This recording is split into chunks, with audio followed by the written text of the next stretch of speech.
ఓం శ్రీ గురుజ్యో నమః. ముందుగా మా ఛానల్ని ఇప్పుడే మొదటిసారిగా చూస్తున్నట్లయితే సబ్స్క్రైబ్ చేసుకోండి. అట్లనే ఈ వీడియోకి ఒక లైక్ కొట్టండి.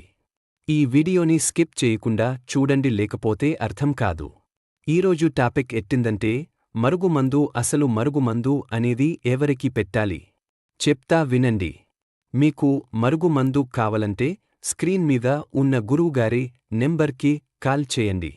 మరుగుమందు అనేది ఎవరికి పెట్టాలి అంటే భార్యాభర్తల మధ్య గొడవ అవ్వడంగాని, లేదా విడిపోయిన భార్యాభర్తలకు, ప్రేమించి విడిపోయిన ప్రేమికులకు, లేదా అక్క కోడళ్ల మధ్య గొడవ అవ్వడంగాని, ఏ వ్యక్తినైనా మన వశపరచుకోవడానికి, ఏ వ్యక్తినైనా మన మాట వినేలాగా మార్చుకోవడానికే మరుగుమందు అనేది పనిచేస్తుందండి.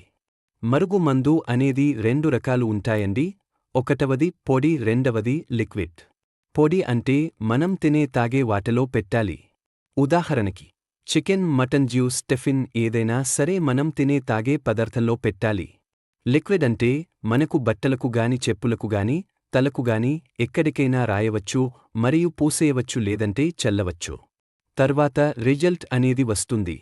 చాలామంది ఎక్కడెక్కనూ ఫేక్ మందు తీసుకొని మోసపోతుంటారు. దయచేసి గమనించండి. మా వీడియోని చూసినందుకు థాంక్స్ అండి.